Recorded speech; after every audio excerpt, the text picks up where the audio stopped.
बिल्कुल ही भोजन नहीं करा।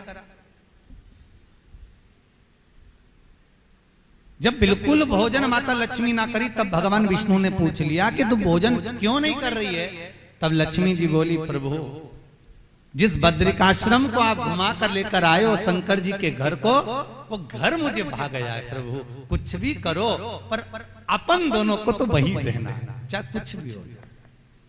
अब भगवान विष्णु ने मन में सोचा, एक तो भोलेनाथ जी खुद के पास तो कुछ रखते नहीं, बड़ी मुश्किल से एक छोटा सा गुफा वो अच्छी लग रही है क्या तेरे को?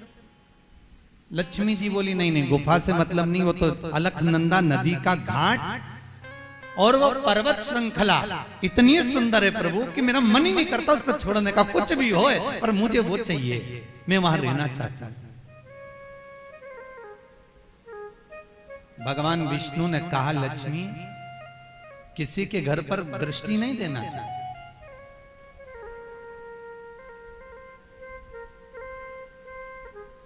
कोई उन्नति की सीढ़ी पर चढ़ रहा है, कोई आगे बढ़ रहा है तो हमें प्रसन्न होना चाहिए। बहुत अच्छा, बहुत प्रसन्नता की बात है कि उन्नति की सीढ़ी पर चढ़ रहा है, बहुत प्रसन्नता की बात है कि आगे बढ़ रहा है, पर उसको देखकर ईर्ष्या नहीं करना, उसको देखकर जलना नहीं। बहुत अच्छा है, खूब बढ़ो, खूब आगे बढ़ो।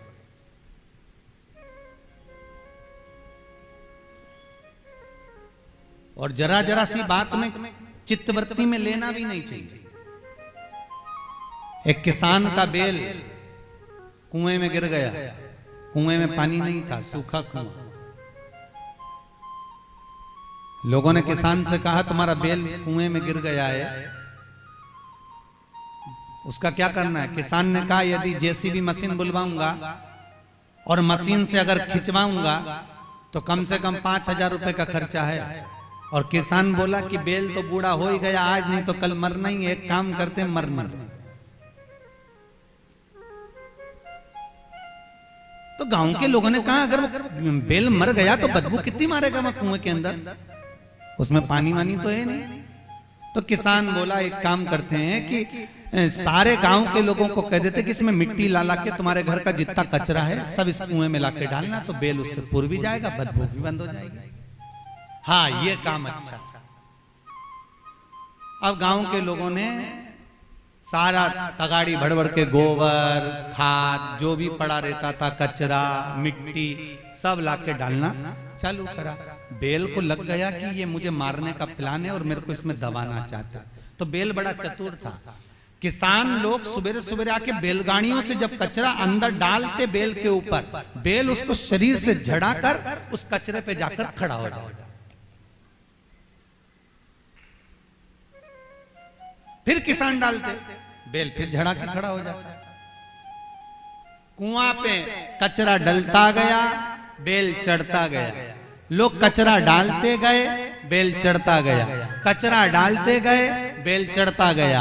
आखिरी में कुआं भरा गया, बेल बाहर निकल गया। कुआं भराया, बेल निकल गया। संसार के लोग बुराई का कचरा कितना ही डाले, बस आपको शंकर का भजन कर कर उस कचरे के ऊपर चढ़ते जाना है, आगे बढ़ते चले जाना है। हमें ये नहीं सोचना कि जगत क्या कर रहा है, हमें ये नहीं सोचना कि कौन हमारे लिए निंदा कर रहा है, बुराई कर रहा है, अपशब्द कर रहा है, ताने दे रहा है, गाली दे रहा है। हमें तो उस कचरे पर पांव रखकर बस आगे बढ़ना है। हमें तो बाहर निकलने का प्रयास करना है। कोई हमें दबा ना दे कचरे में, हमें कोई कुएं में ही ना दबा दे, उससे बाहर निकलने का कुछ विचार करिए। संसार में कई लोग ऐसे हैं, उनको यही लगता है वो उसने ऐसा कर दिया, वो उसने ऐसा बोल दिया, उसने मेरे लिए ऐसा कह दिया। अरे आग लगे बस्ती में, अपन रहो मस्ती में, क्या किसको रोइए, चादर तान के सोइए। मैंने कहा क्या करना, वो क्या बोले नहीं क्या बोले। जब ज्यादा लोग निंदा करें, बुराई करें, अपशब्द बोले तो लड्डू पेड़ा गुलाब जामुन इमरती भजिया पकौड़ा ज्यादा खा, वो करे वो जितना बोले।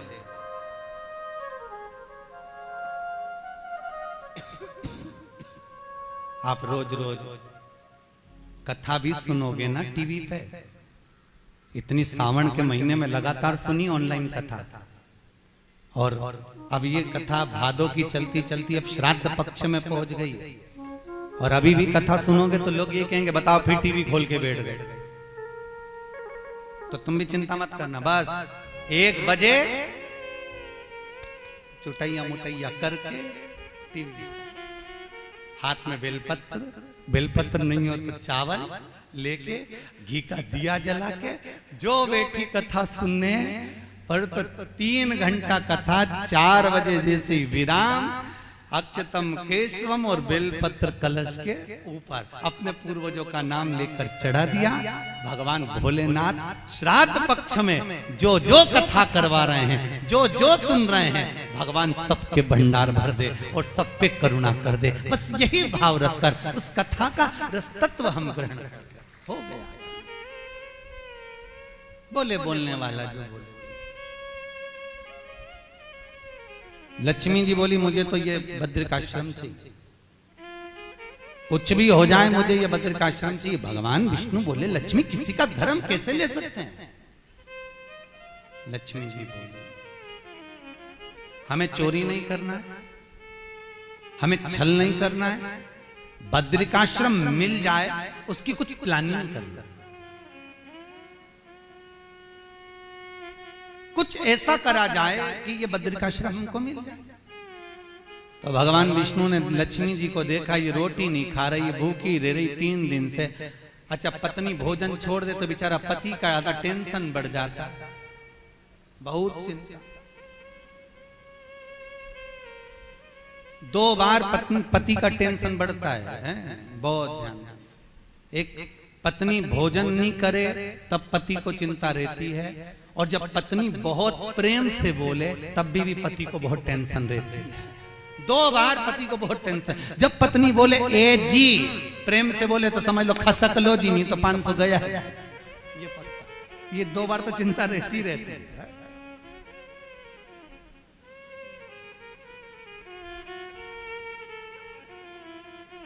अब भगवान विष्णु को लग गया कि आखिर लक्ष्मी भोजन कर नहीं रही है, तो लक्ष्मी भोजन तो कर ले, मैं तेरे को बद्रिकाश्रम दिलवा दूंगा। नहीं, बद्रिकाश्रम जिस दिन मिला उस दिन भोजन किया। अब भगवान को बड़ी चिंता लग गई। अब भगवान ने सोचा अब कुछ भी कर कर लाना तो पड़ेगा, पर देव अधिदेव महादेव तो देवताओं के भी बाप है, देवों के देव महादेव, वो तो जगत का बाप। अब जब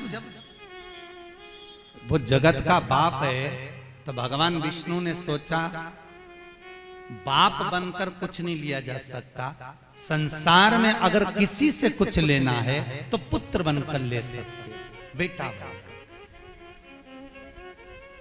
और भगवान विष्णु ने बच्चे का रूप रख लिया।